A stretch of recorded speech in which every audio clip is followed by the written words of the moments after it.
I wanted to talk to you about the cost of chin lipo. My name is Dr. Sagar Patel, and I'm a Beverly Hills-based facial plastic surgeon. In this video, I wanted to talk to you about the cost of chin lipo.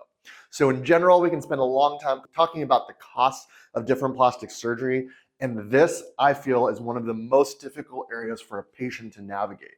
It can be very confusing because sometimes you won't even get the costs, and other times you do, and they don't match up. So in this video, I'm going to tell you how you can afford plastic surgery. I'm talking about this. The most important things to look into when you're looking at cost is surgeon expertise, location, and then your overall bill. The hardest part of this is a lot of offices won't give you even a price range prior to doing a consultation. What? Now, between you and I, that's unfair and makes no sense. And any office can at least tell you a starting price. And if they don't, that's a sign of a red flag. Why can't you communicate basics, whether this is a good fit or not to begin with?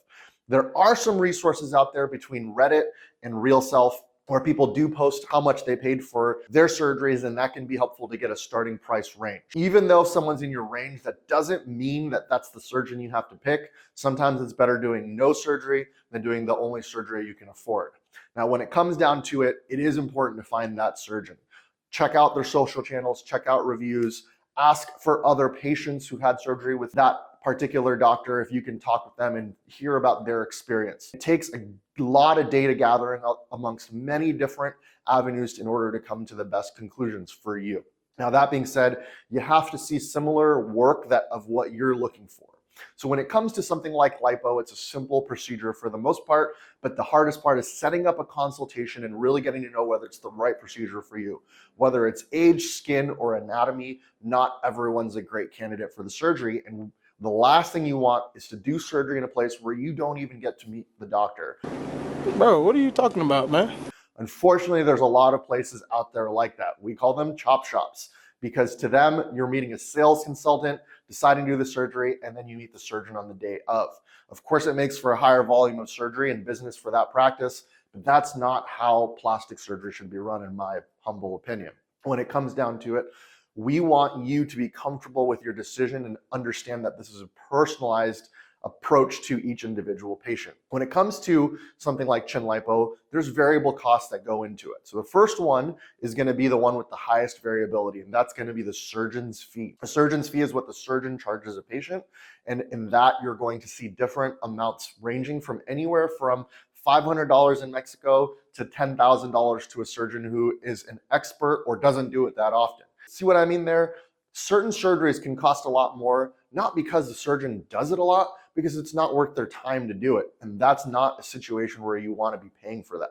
I have certain surgeries where my prices are actually less than other people because I do it more because I'm more efficient at doing it.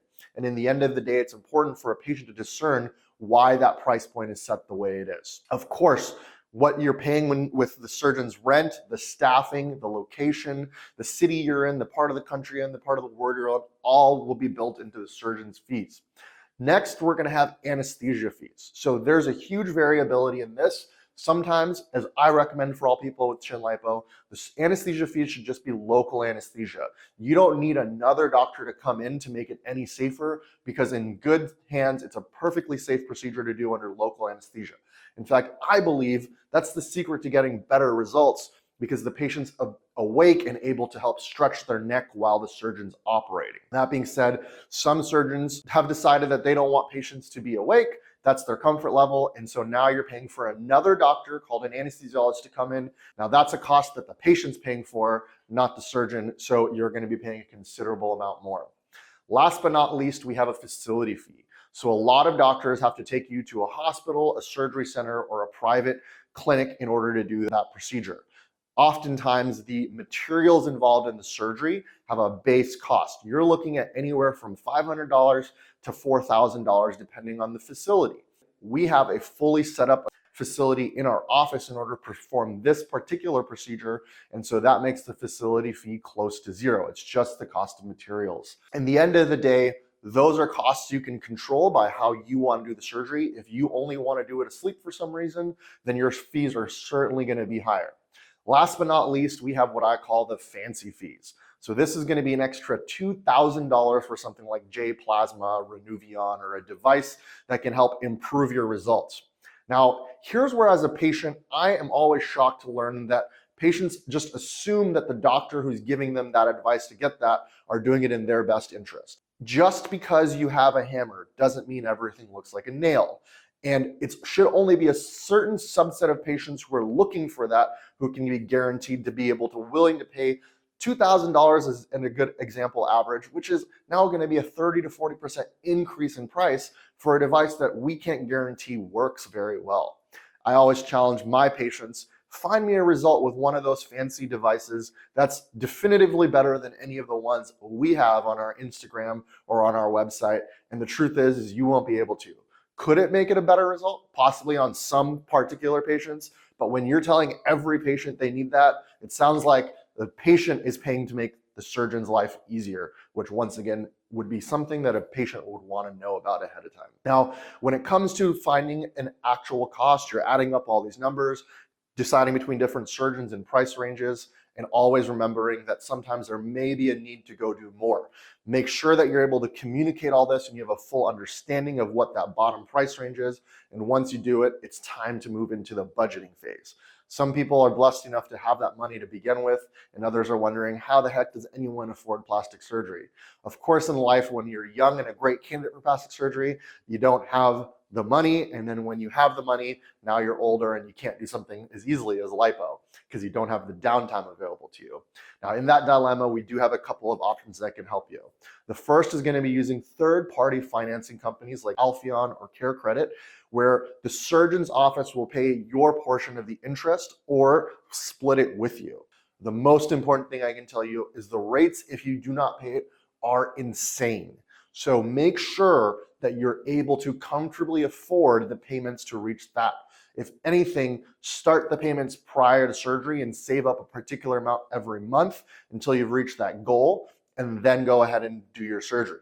That doesn't mean you have to save the money prior to doing a consultation. You generally want to do your homework prior to buying a car. In the same way, you want to set up consultations, and don't be overly afraid of the consultation fees. I get it. Anywhere from $150 to $250 to $500 is a pretty high consultation fee, especially when you're not going to be allowed to use that towards your surgery. That being said, you're getting a professional opinion and really learning the market. And unfortunately, sometimes the truth is we can't give you a super accurate price quote until we've met with you. And in that sense, the most important thing, once again, is that the doctor's office can at least give you a ballpark price range prior to going into it. I get it, at the Gucci store, they might not have price tags, but you can still ask for the price. Same thing goes with a car. You should be able to get a price range from any plastic surgeon's office. I know that's a lot of info. Please leave this video a like. Comment if you have any questions. I'll do my best to answer as many as you can. Look forward to meeting you guys if that's what you decide. But in the end of the day, I wish you luck in your plastic surgery journey.